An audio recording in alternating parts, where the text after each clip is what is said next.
Mr. Transformers 96 here with another video review. This time we have the DC Comics Multiverse Suicide Squad Harley Quinn figure from Mattel. So let's go over the package real fast. So this was a figure, I originally intended not to get any of these Mattel Suicide Squad figures and instead opt out for the DC collectibles and figure arts and Metafex, things like that instead. But seeing them in stores and knowing that those other figures won't be out for quite a while, I did decide to get a couple just to kind of hold me over. I have decided since then that I think I'm going to return these though. These were more of an impulse buy thing and just I really don't need them. But before I return them, I thought that it might as well get a review out of them.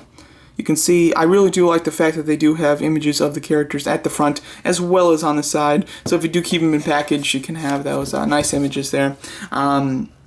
The back of the box will feature whichever series this is. There are two separate Build-A-Figures from Suicide Squad. It's the same character, Killer Croc. However, the difference is there's a Killer Croc like this that's shirtless, and then there's a Killer Croc with his hoodie on. Here's the assortment that you need to get the shirtless version, and then the other version will contain some of the same characters, but some different characters. This is a figure that you're going to need no matter which Build-A-Figure you're going to build, because the legs are exactly the same in both versions, and she comes with a leg. So no matter what, you're going to need this Harley Quinn. Alright, let's get into the actual figure here. So there are three different versions of Harley Quinn being made by Mattel. There's her regular look with the jacket on. There's her look with the jacket off, which is what we have here, and then there's her look in the dress that we see briefly in the trailers, and what she seems to be wearing at some sort of club, as well as what she wears while she's in Joker's car. But this is probably my favorite look for her in the movie. I like her without the jacket. I think it looks pretty nice. So I was pleased to see that this was the version of Harley Quinn that my Toys R Us had. This is the only one that they had, so it was nice to get it. So let's go over the actual figure. So Mattel is, they make pretty decent figures. They're all right, but they're kind of all right in all the categories, basically. They don't excel. But let's talk about it. So first of all, just going over this head sculpt. This has got to be the weakest part of the figure, unfortunately. The head sculpt just is not good. It looks very toyish, and it doesn't really resemble Margot Robbie, of course, and it doesn't resemble Harley Quinn. I'm not 100% sure what it is. I think the eyes are a little bit off. They look like they're looking a bit to either side, so they don't look like they match up, first of all. And I think that the paint is just a bit too toyish with that really bright red lipstick, and the shadowing on the eyes is done with the blue and red. It's done pretty nice because it's so light. They didn't go overboard with that. But overall, it doesn't look great.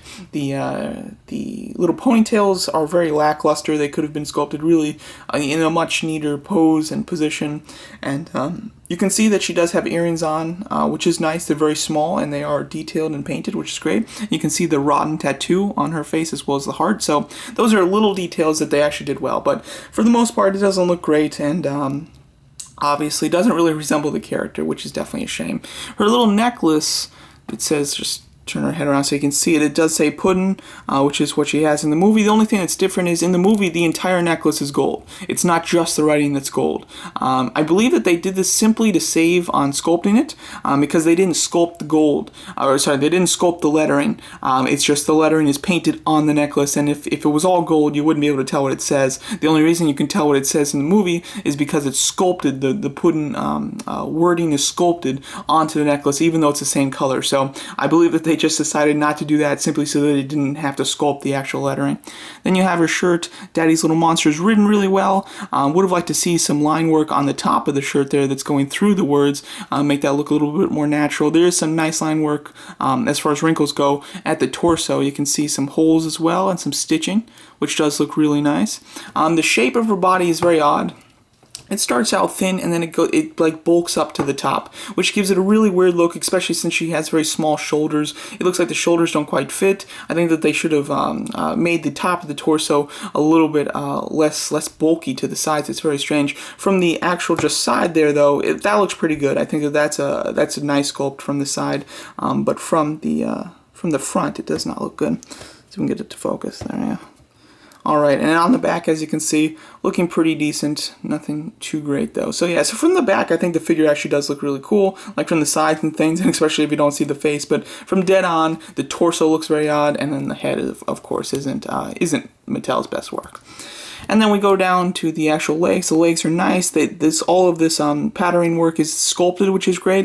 And then you do have some awesome detail in the legs as far as her tattoos. I don't even believe that those are tattoos. I think that that's just her writing on herself with like a Sharpie, which is a really nice idea from the movie. But that's represented quite nicely in the actual sculpt here. Although it's very strange how her legs are just kind of pale. It would have been much better if her legs had her skin tone, but then they kind of washed into black that would mainly just settle on the actual raised lines to give it that knitting look. And you know, it would darken up the legs a bit, but it would look more natural, and it would look like there's a reason why her legs are darker than her actual skin. Her hands are a bit big, but they are meant for holding the bat. You can see she does have a couple bracelets, and then her her feet, pretty nice. The heels do look good, and they're painted pretty well. Nothing too spectacular though. I do like how her shirt is kind of like a little bit untucked there. It's coming up a bit. I think that that's a nice piece of detail. I'm just going to take the box out so this will fully focus. She comes with one accessory, being her bat. The bat looks pretty nice. As you can see, it says "Good Night" written there, and then there are some kind of white dots on it. I don't quite like that. I think that that is a mistake, although you can think of it just as she's painted it herself, and the paint's kind of come undone, or is a bit sloppy. You can kind of think of it like that, but overall, not too great. It's a very long bat for some reason. Like, the handle is super long. I don't think that that's accurate. I mean, I could be wrong, but it's just so long that it just looks ridiculous, I have to say. But it's not something that's immediately noticeable as being strange, though. And then you can remove this little vest if you wanted to, so you can consider that an accessory. Unfortunately, the gun doesn't remove. That would have been a nice touch. Overall articulation is pretty standard for Mattel. Mainly just, I believe it's a ball jointed head, but it doesn't hinge, so it's it just swivels back and forth. You can't tilt it, and you can't make it look up or anything. You've got ball hinge shoulders with a bicep swivel. You have hinge elbows that also swivel. That's something kind of unique for Harley Quinn, and as compared to the other Suicide Squad figures. You have swivel at the wrist. Really limited torso crunch. You're going to get it back mainly, and then it just kind of levels out otherwise. A swivel at the waist.